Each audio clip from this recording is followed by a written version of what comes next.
My son, who is well paid, and you, who has no job and plays around every day, don't match well.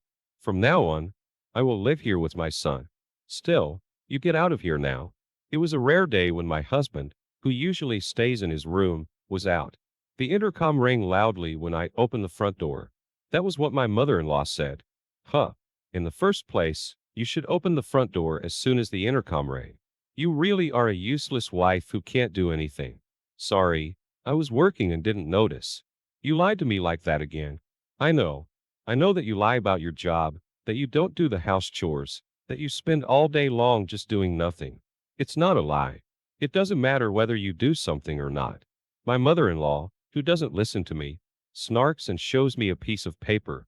Do you know what this is? What is it? They are the divorce papers filled out by my son. He doesn't want you either. Now, sign here and get out of here. My mother-in-law looks down at me triumphantly and laughs. I do as I'm told and sign the divorce papers. My hands trembled as I gripped the pen. My poor mother, so happy with joy. She doesn't know anything about me. My name is Jasmine. I work from home as a freelance writer and editor. Until a few years ago, I worked for a publishing company, and thanks to my experiences from that time, I am still able to earn enough money to live on a steady basis. In addition, when I was working for the publishing company, I worked hard every day and I had a good amount of savings. Therefore, although I am an unstable freelancer, I am able to live without any major worries. I met my husband Michael when I was working for a publishing company. At that time, I was still a fledgling editor and Michael was an aspiring writer. I was making a lot of mistakes and things were not going well. But like me, Michael never gave up, even when he couldn't get the result he wanted. And his hard work and dedication to his dream inspired me. I worked hard too, never giving up. So I am the person I am today thanks to Michael. Michael's dedication not only cheered me up, but I found myself attracted to him. A few years after dating Michael, I married him. When I got married, I left the company and became a freelancer. The beginning of our marriage life was going well. I was not yet stable as a freelancer and Michael was chasing his dream. We encouraged each other and shared half of the house chores and living expenses. After 2 years of marriage, my business began to stabilize. That's when Michael started telling his in-laws that he was a successful writer. In reality, he was not a successful writer at all. Rather, he had been rejected by publishers so many times. Even if he applied for an award, he would only make it to the second round. He probably wanted to reassure his parents, since I was painfully aware of Michael's feelings, that it would worry them to tell them forever that he wanted to be a writer. I said nothing and nodded along with Michael's story at my in-laws' house. In the beginning, all I had to do was nod. By the time his behavior as a successful author was on the board, I couldn't feel at ease at my in-laws' house. Not only did my in-laws believe Michael's story that he was a successful writer, but they also started calling me a stay-at-home useless wife. They saw me as a useless wife who was being supported by her husband, a successful writer. The work at home, freelance work style may indeed be difficult to understand and imagine. I don't think it was a way of working that my parents-in-law are familiar with, so I don't blame them. However, my parents-in-law's attitude toward me gradually escalated. Whenever I visited my parents-in-law's house, they would always say, "How could a wife who does neither work nor house chores shut up at her husband's house?" As I have told you many times, I am a freelancer, so I work from home. And the sharing of house chores is something that Michael and I discussed when we got married. I don't see how you can talk back to me when you don't even have a job. You say you work at home, but you don't have a good job. You don't make much money, and Michael takes care of you and your living expenses. Don't worry. I make a decent living and pay for our living every month. Oh yes, you don't get it. If you don't appreciate Michael a little more and act a little more gracious, I don't know when he'll leave you. If Michael dumps you, you won't be able to make a living. That kind of conversation continued. I almost sighed out loud, but managed to swallow it. I was about to say, I'm the one who earns most of the living expenses, and I'm also the one who does most of the house chores. It's Michael who doesn't have a job and doesn't do the housework, but I managed to swallow it as well. In the beginning, I only heard various sarcastic comments when Michael was not around. Recently, when I was invited to dinner at my in-laws' house, Michael and I went to my in-laws' house together, and the only meal prepared was for Michael's portion. It has become the norm that there is no seat for me. On top of that, they seem to be talking about me to all our relatives, and even when I attended gatherings with other relatives a few times a year, they only sneak around and talk about me behind my back. I only pitted my in-laws' attitude. I was not sad at all, but I was a little frustrated with Michael's attitude of just sitting back and watching and not even trying to stop them. On top of that, my in-laws think Michael is a successful writer, so they keep begging him to buy them things. Michael asked me to buy new furniture or appliances, even if ours are still usable. Michael wanted to make a good impression on his parents, so he bought whatever they asked him to buy, and I found myself spending nearly $2,000 a month on them. Of course, this was all from the money I earned. Michael took money from my account and wallet without my knowledge and gave it to my parents-in-law. I turned a blind eye when it was a small amount, but when it became too much for me to overlook, I said, "Michael, please don't spend my money without my permission." But Michael just looked at me as if he was annoyed with me. "You work from home and have an easy job, don't you?" "Well, what? It's like you're playing around and getting your money with it. You earn money from just playing around. So why not spend a little on my mother? Don't be stingy." "Michael, did you think of my job that way?" "Yes, I think it's an easy job because you get paid by staying at home every day." "I can't believe you thought that about me, Michael." Michael walks into his room, laughing out loud. As I watched his back, I noticed that this was my limit and that I cannot endure more. I will divorce him. I'd always believed that Michael was the one who was on my side, no matter what my in-laws said, so I managed to do my best. But even Michael was making fun of me like this, and I am aware of everything. I know that Michael spends hours a day in his room, but he never writes a single word of his manuscript and spends his days playing computer games. When I first met him, he was more serious about his work than anyone else, and he was eager to write something as interesting as possible. But now I don't see a trace of that. The dedicated Michael I loved is gone, and now all I have is Michael with his in-laws making fun of me. I decided to secretly look for an apartment for a single person. While looking for a new home, I gradually organized my personal belongings and prepared to leave anytime I wanted to. A little while later, I found an apartment that looked good and had already previewed it. One day, my mother-in-law came to our house while Michael was out.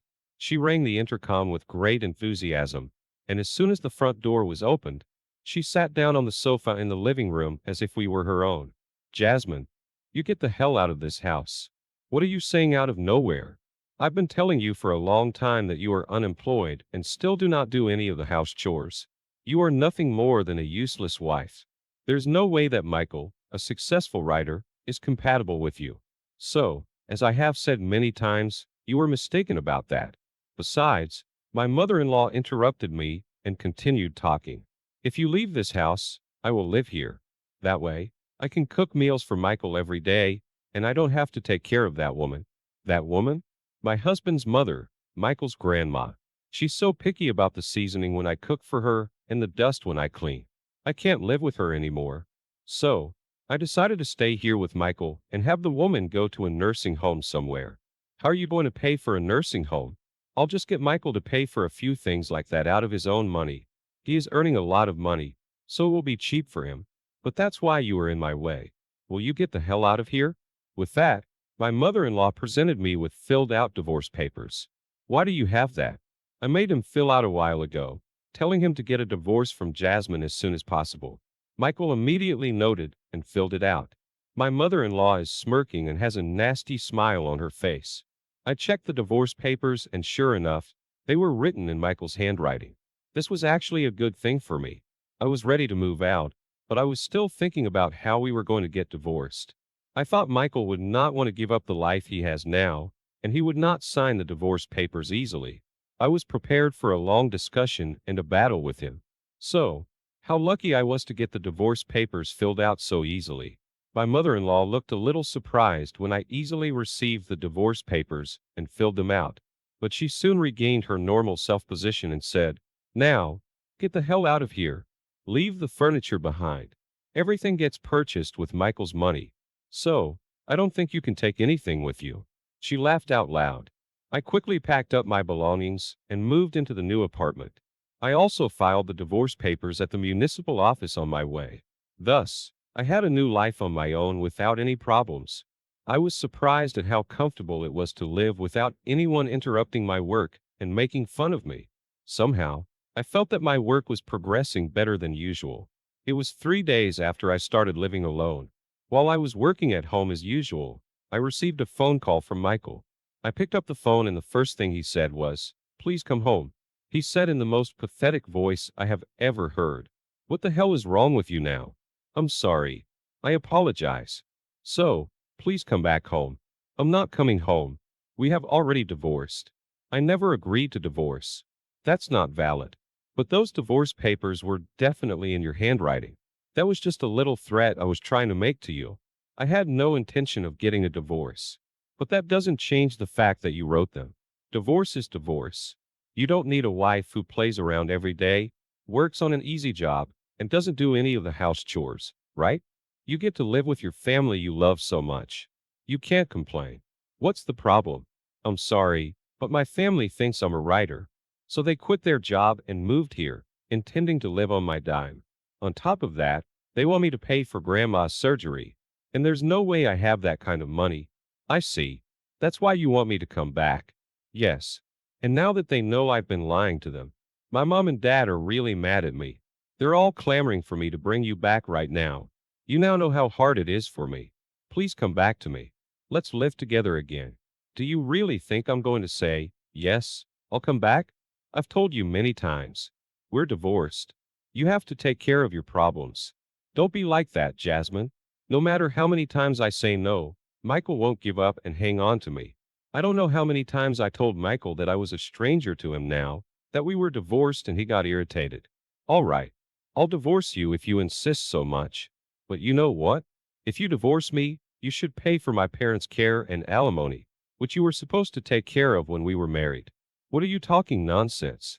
"Because, if you hadn't divorced me, my mom and dad would have ended up in a facility and we would have had to pay for their care. So you should be the one to pay for it. And since you divorced me on your own, they found out that I lied about being a successful writer. And my mom and dad got mad at me and hurt me emotionally. All of this is because of your selfish divorce. I can't pay alimony." "No, I won't pay that, because I don't understand what you mean. In the first place, when we were married, it was you who said I was a jobless, no good wife. I don't know if it was out of your pride or not, but you were the one who lied about me and hurt me. Your parents and our relatives believed your lie, and they accused me. I don't want to say this, but I was much more hurt than you are hurt now. I'm not interested in you, who willingly made fun of me instead of protecting me. If you want money, why don't you just borrow it from a bank or anywhere else?" With those words, I hang up the phone without hearing Michael's reply. I set my phone to block his calls and change my phone number. A few months later, I happened to pass by my in-laws' house, which had already been sold and turned into a parking lot without a trace of my in-laws' house. While I was looking at my in-laws' house, a neighbor who happened to be coming back from shopping approached me. She told me that Michael's family had no choice but to move into an old apartment because they were all unemployed and had run out of money. Before they got out of there, they had been fighting every day. They were famous in the neighborhood because it was loud enough to be heard outside. They were annoyed by the noise until late every day. The neighbors even called the police. She patted me on the shoulder and said, "You had a tough time too," and hurried off. I also turned my back on my former in-laws. Michael started to lie to look cool, and then he couldn't correct his lie. And the gap between the truth and the lie grew bigger and bigger as he continued lying. I never thought it would end like this, but it's a much more interesting turn of events than the novels Michael writes. It is so common for small happening to lead to a terrible end. But I wonder if Michael, who wanted to be a writer, couldn't have imagined it. Fact is stranger than fiction. I feel a little sorry for him that he ruined himself by lying.